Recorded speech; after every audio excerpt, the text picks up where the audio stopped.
आज की वीडियो में कक्षा 10 गणित के चैप्टर 12 पृष्ठीय क्षेत्रफल आयतन से रिलेटेड इंपॉर्टेंट क्वेश्चन लेकर आया हूं जो आपकी बोर्ड एग्जाम में 100% आने वाले हैं। तो क्वेश्चन है, एक ठोस अर्धगोले जिसका व्यास d है, एक ठोस अर्धगोला है जिसका व्यास कितना है, d है, का संपूर्ण पृष्ठीय क्षेत्रफल क्या होगा। ठीक है, संपूर्ण पृष्ठीय क्षेत्रफल हमें बताना है। जो चीज दी है उसे नोट कर दीजिए। सबसे पहले क्या है, व्यास दिया है ना, तो व्यास लिख देंगे। पहले व्यास दिया है हमें कितना, d।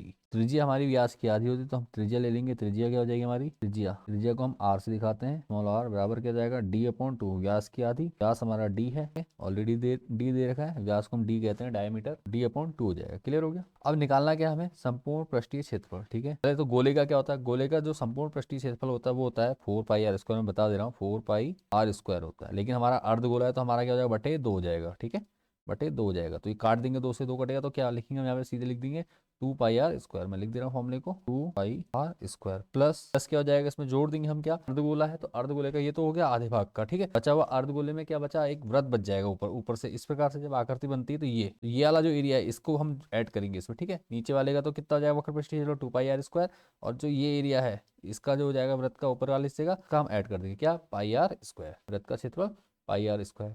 बस इसको सॉल्व करना है आपने, तो क्या हो जाएगा, 2 और 1 3 हो जाएगा, 3πr² हो जाएगा, 3πr²। देखो r की जगह हम क्या करेंगे, वैल्यू पुट करेंगे। r की वैल्यू कितनी हमारी, d/2। r की वैल्यू d/2 है। रुक जाओ, यहाँ पे इसको मैं जोड़ के लिख दे रहा हूँ, d/r²। अब पाई की वैल्यू r की वैल्यू पुट कर दीजिए। r की वैल्यू है हमारे पास d/2, तो 3 ऐसे रहेगा, पाई ऐसे रहेगा, r² की जगह d/2 का होल स्क्वायर। तो ये बन जाएगा हमारा क्या, d ऐसे रहेगा 3π, और d का स्क्वायर करेंगे तो d²/2 का स्क्वायर। इसको हम चाहे तो ऐसे भी लिख सकते हैं 3/4πd²। यही हमारा क्या हो जाएगा, आंसर हो जाएगा। क्वेश्चन आपको अच्छे समझ में आ चुका है, किसी प्रकार कोई डाउट या परेशानी, बस आपको क्या करना है, याद रखना है 2πr² किसका है, गोले का वक्र पृष्ठीय क्षेत्रफल। ठीक है, क्या है, गोले का वक्र पृष्ठीय क्षेत्रफल, अर्धगोले का। ठीक है, अर्धगोले का वक्र पृष्ठीय क्षेत्रफल मैं यहाँ पे लिख दे रहा हूँ, अर्धगोले का वक्र पृष्ठीय क्षेत्रफल। ठीक है, अर्धगोले का होता है 2πr²। ठीक है, वृत्त का वक्र पृष्ठीय क्षेत्रफल क्या होता है, वृत्त का पृष्ठीय क्षेत्रफल πr²। ये हमने दो सूत्र का प्रयोग, इसको बॉक्स में लिख दे रहा हूँ, ये सूत्र आप नोट कर लेंगे। अगर नहीं आते तो नोट कर लीजिए, आते तो अच्छी बात है। ये दो क्वेश्चन हमारे हो गए। क्वेश्चन में आपका ये जितने भी जो चैप्टर 13 है आपका, 12 सॉरी, चैप्टर 12 है, पृष्ठीय क्षेत्र और आयतन संबंधित चैप्टर है आपका। इसमें जितने भी क्वेश्चन है आपको सिर्फ दो चीजें आपको बहुत अच्छे से आनी चाहिए। तो सूत्र याद होना चाहिए, नंबर 2 आपकी जो कैलकुलेशन है वो बहुत अच्छी होनी चाहिए। आपको जितने भी ऑपरेशन हैं, प्लस माइनस गुणा भाग, ठीक है, जोड़ना घटाना गुणा और भाग, प्लस माइनस मल्टीप्लिकेशन और डिविडेंड डिवाइड, ठीक है, ये सब क्या आना चाहिए, बहुत अच्छे से आना चाहिए। अगर ये आता है आपको तो इस चैप्टर में आपके जितने भी क्वेश्चन आते हैं सारे आप इजीली कर सकते हैं। चलिए बढ़ते हैं आगे नेक्स्ट क्वेश्चन की ओर। नेक्स्ट क्वेश्चन है 14 सेंटीमीटर। ठीक है, नेक्स्ट क्वेश्चन है 14 सेंटीमीटर ऊंचाई के एक लंबवृत्तीय बेलन। ठीक है, लंबवृत्तीय बेलन का वक्र पृष्ठीय क्षेत्रफल कितना है, 88 सेंटीमीटर है। 88 सेंटीमीटर, यहाँ पे एक चीज कम है शायद, इसमें स्क्वायर आएगा। ठीक है, 88 सेंटीमीटर स्क्वायर होगा, यहाँ पे स्क्वायर नहीं लिखा है, वर्ग सेंटीमीटर होगा, क्योंकि क्षेत्रफल है ना, क्षेत्रफल क्या होता है, वर्ग सेंटीमीटर होता है। ठीक है, इस बेलन के वृत्तीय आधार का व्यास है, तो हमें व्यास निकालना है। तो चलिए सॉल्यूशन में सबसे पहले माना बेलन की त्रिज्या बराबर कितना, 8 सेंटीमीटर, और व्यास को हम कहते हैं डी। ठीक है, व्यास क्या, अब क्या करना है, हमें निकालना क्या, व्यास निकालना है। तो डी क्या होता है, 2r। डी बराबर कितना होता है, 2r होगा, 2r। डाउट या परेशानी नहीं।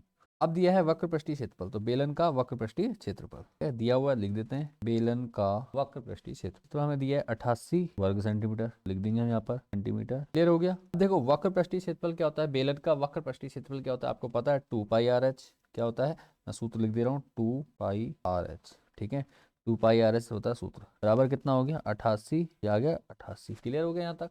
अब हमने इसको सॉल्व कर देना है। अच्छा, हमने एक चीज छोड़ दिया था, हमने ऊंचाई नहीं लिखी। देखो ऊंचाई दे रखी है, सॉरी ऊंचाई लिखी नहीं है हमने, दे रखी है, लेकिन ऊंचाई मैं यहाँ लिख दे रहा हूँ। ऊंचाई मैं लिखना भूल गया था, कोई बात नहीं, 14 सेंटीमीटर, तो ऊंचाई लिख देंगे यहाँ पर। ऊंचाई कितना, 14 सेंटीमीटर। क्या करना है, हमने वैल्यू पुट कर देनी है। देखो 2 ऐसी रहेगा, आई की वैल्यू ले लेते हैं 22/7, थोड़ा आर की वैल्यू, आर तो हमें निकालना है तो आर को ऐसे रखेंगे, इंटू एच कितना दिया हमें, 14, बराबर कितना, 88। जो कटता है काट दीजिए, 7 से कट जाएगा, 7 दूनी 14, चेंज कर लेता हूँ, 7 दूनी 14, 7 से काट दिया हमने। तो इसके बाद देखो क्या हो जाएगा, 22 दूनी 44। ठीक है, 22 दूनी कितना, 44, और 44 दूनी 88 में सीधे कर लेता हूँ, 88, सॉरी एक मिनट, 88 और आर बचा है 88, आर बराबर कितना, यहाँ भी कितना है हमारा 88। अब ये गुणा में है तो कट जाएंगे आपस में, एक दूसरे के बराबर है, तो इधर आएगा तो क्या हो जाएगा, ये हो जाएगा आर बराबर 88/88। डायरेक्ट भी काट सकते हैं, मैंने आपको समझाने के लिए कर दिया ऐसा। तो कट जाएगा तो एक आएगा, तो मैं डायरेक्ट यहीं काट दे रहा हूँ, 88 से काटूंगा, 88 कम 88, तो एक आ गया। तो आर बराबर यहाँ से हमारा कितना आ गया, 1 सेंटीमीटर। त्रिज्या कितनी आ गई 1। तो हमें निकालना क्या था, बेलन के वृत्त के आधार का व्यास निकाला। तो व्यास बराबर क्या हो जाएगा, व्यास इसलिए व्यास, ठीक है, व्यास मैंने ऊपर दिया भी, मान भी रखा हमने व्यास, ठीक है ना। व्यास डी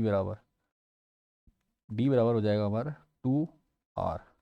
तो 2 × 1 बराबर 2 सेंटीमीटर, ठीक है। तो हमारा राइट ऑप्शन क्या है, 2 सेंटीमीटर हमारा राइट आंसर हो गया। यही क्या गया हमारा आंसर हो गया, ठीक हो गया। तो उम्मीद करता हूँ क्वेश्चन भी आपको अच्छे समझ में आ गया। आगे बढ़ते हैं इसी के साथ नेक्स्ट क्वेश्चन की ओर चलते हैं।